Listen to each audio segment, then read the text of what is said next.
Hey guys, welcome back to the heart of home. We are in for another spell of storms. It has just been a season of raining and lots of stormy weather, lots of flooding as we've all seen across the US. So that being said, I need to get my pickles harvested because I last summer got into a lacto fermentation, which I've been doing for many years just with sourdough, because the act of sourdough is a lacto fermentation process. That involves lactic acid bacteria, which is the good bacteria that we want to eat for our guts. And so last year though, I started expanding my horizon with the fermentation process and explored things like beet kvass, which is fermenting beets. I explored with cucumbers because we had a plethora of them. And so that was one of my homestead expansion goals last summer. And so this summer, I'm learning more. I'm diving deeper into what is lacto fermentation, what are the bacteria, what is the salt concentrate that I need, blah, blah, blah. And so it's been really fascinating to dive deeper into that. But what I have also discovered is that things like grape leaves and other, organic methods to keeping the crunch in the cucumber have not been very successful for me. One thing that I have been seeing, like Ruth Ann Zimmerman, she talks a lot about how the best way to get a crunchy pickle is just to pick them when they're young. So that's what I'm gonna do. I'm doing it right now before this next week of rain, because obviously when it rains, the fruits, the vegetables, they swell, they have more moisture. Tomatoes specifically, if they get a ton of rain after not having a bunch, they will split, the skins will split. And so cucumbers, the larger they get, the more moisture, more water, the higher the water content is in the fruit itself. So I'm gonna pick them young and tender. My loofah is growing quite quickly. This has been out here for a day and it's already reached all the way out to my phone stand.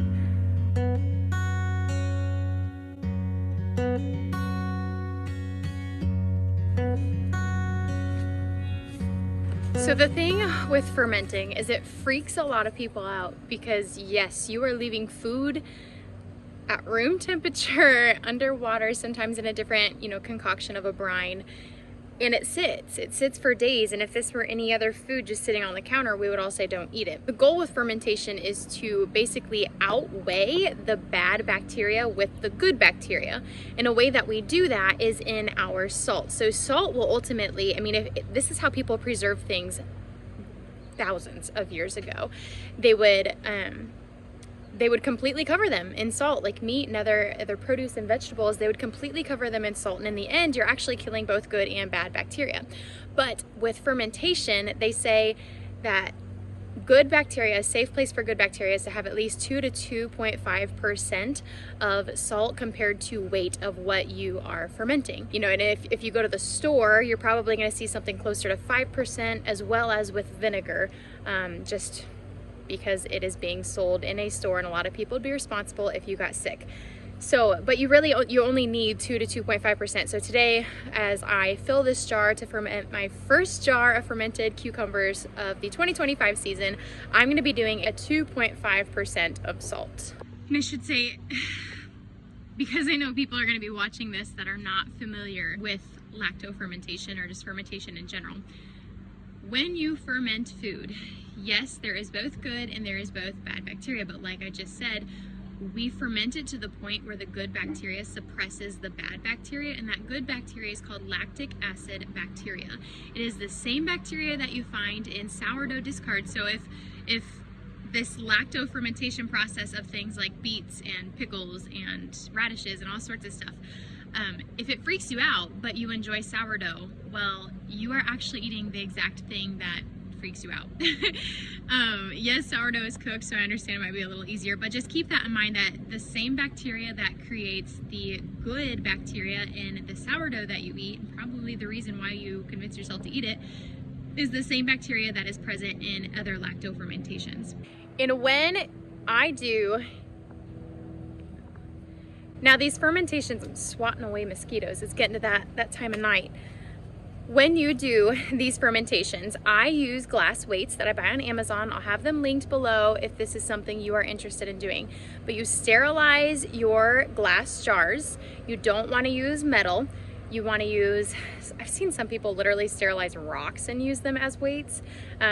personally, I don't recommend because the rocks are hard to completely sterilize. But the glass weights that I use are cheap. They're right off Amazon. They're super easy to be cleaned. Hi! And I will walk you guys through this entire process. I'm about to go inside and do it, but I am chasing the sun down right now. What is that? A watermelon. Watermelon. We've got two, don't we? One. And both two. of them are named Junior. But the reason that you want to use glass weights is because any food that is exposed to the air is probably going to develop some sort of mold that is not what you want to eat.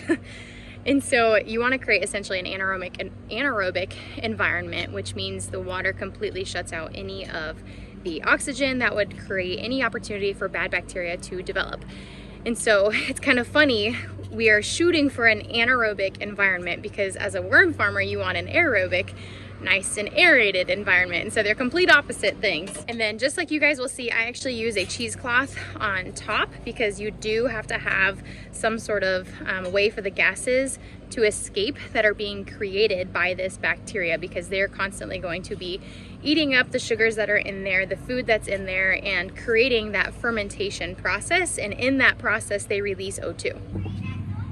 It is getting wild over here.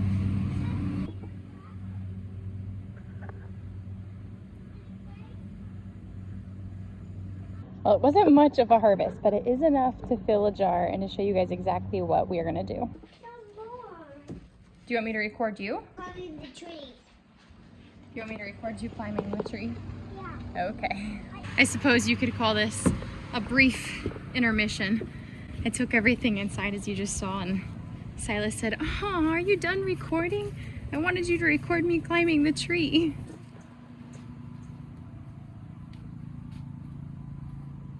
Right over here, Mom. You be sure not to step on Mommy's onions. Where? He already has. I stepped on an onion right here. Mhm. I didn't break.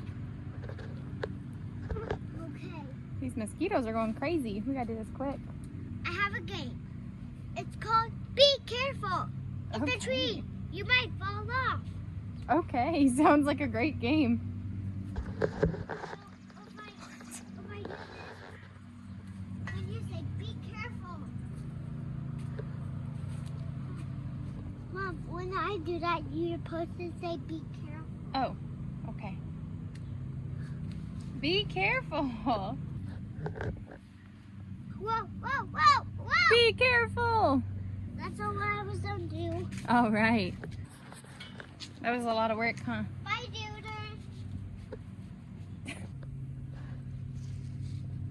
Okay, first let's address the fact that if you're new here, we're in the middle of a complete renovation, and I wasn't about to wait until my kitchen was in perfect condition to show you guys what I do in it, because let's be real, I'm a real person and this is real life, and this is our renovation kitchen that has been in the works for 2 years. All right, so hands are washed. I've got my cucumbers, I've got 2 sterilized jars. Now before some of you Karen say anything about me using this plastic cutting board, whatever you want to call it, the wooden cutting boards are somewhere in storage. So again, this is real life. I've got purified water here. This is really important. If you are going to be fermenting anything, you want to avoid using tap water.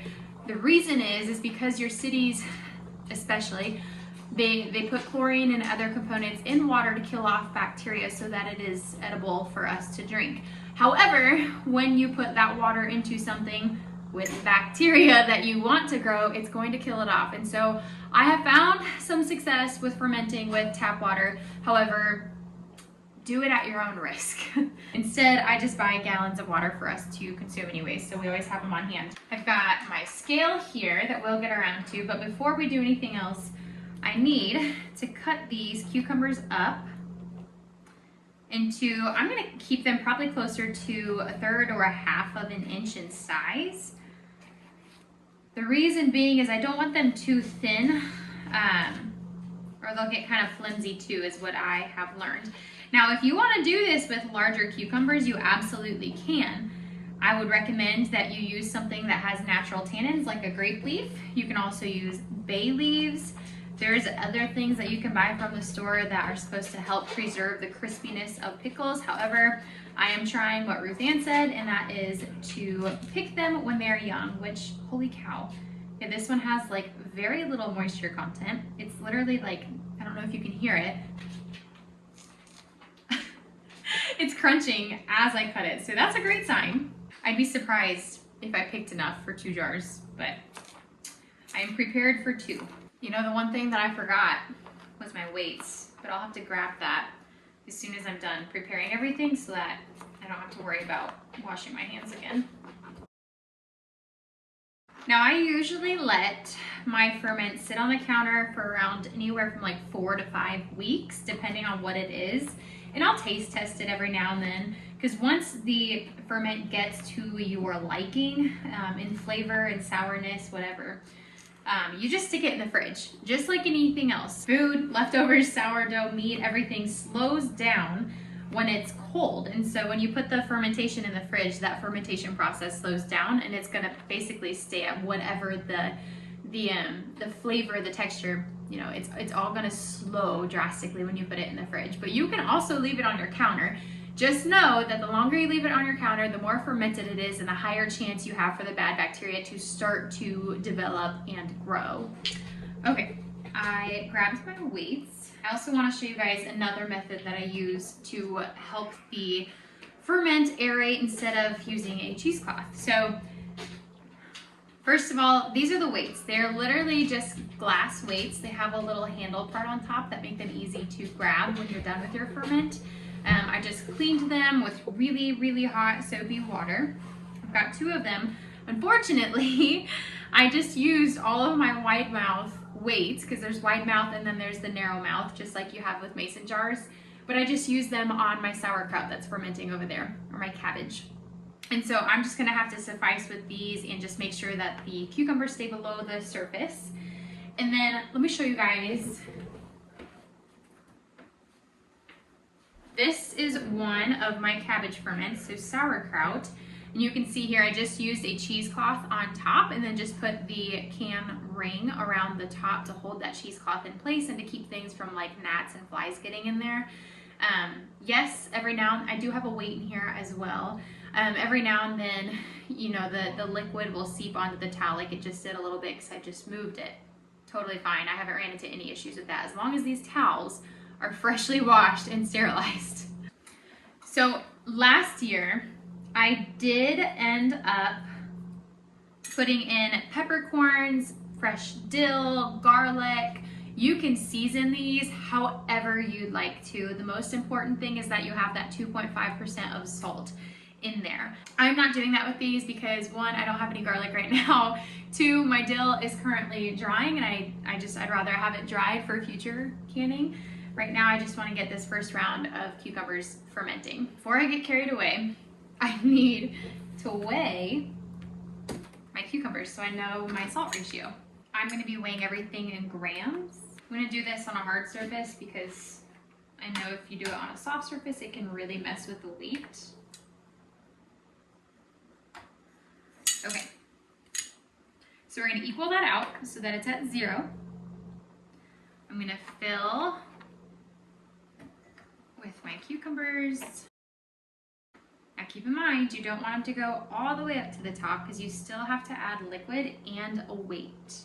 This right now is at 133 grams, which I gotta do some math. I studied music, I didn't do math past Math 105, so don't ask me what 2.5% is of 133. Okay, I just mathed.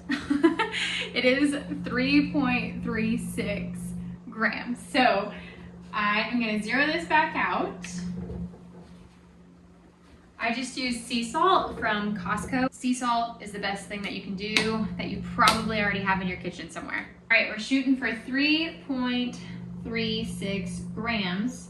All right, there we go. It was probably close to like a half teaspoon would be my guess. Got it in there. I'm just going to go ahead and add my water. Again, you want enough water to cover them completely. Then before I put the weight on, I'm going to go ahead and do this other glass. So so you can see that these jars, the cucumbers are floating, right? So we have enough liquid in there. What I'm gonna do now is put this weight in. Oh, that's perfect. Okay. I wondered if this would happen. So they're pushing all of the cucumbers down. Now, it wouldn't surprise me if one or two floated up to the top during this process. No, I wondered. So these are also a narrow mouth. I should have just got a narrow mouth jar. I'm gonna have to go grab some cheesecloth. So these cheesecloths I'll also have linked below. You can buy them in bulk from Amazon, and then I just ended up ripping them. They're just, I mean, they're cheap little things. So I'm gonna cover it, and then I'm gonna put the ring on very carefully. And then I'm just gonna set this in a cool, dry area for a couple of days. I'm gonna come check on it, make sure everything's looking good. And then every few days, probably 2 times a week for the next 4 to 5 weeks, I will just open these up, make sure that there's not any bad mold that's forming on the top. If there is bad mold, one, you're really gonna smell it. It will have a different smell. Ferments normally do, but bad mold I feel like is pretty obvious. And if you have questions, if you're on the edge of, is this good, is it bad? For your sake, probably just lean towards it being bad. Now there's a thing called, it's like a cloudy mold on top that you can scrape right off. But again, I'm not a professional. I'm not gonna tell you what to do or not to do when it comes to mold. I just say do your research and reach out to somebody that has more experience to see what their experience has been. But in the past, I can tell you right now that white stuff that kind of forms on the top, that film, I have just taken right off, and we have ate the pickles, we ate the sauerkraut, and we've been perfectly fine.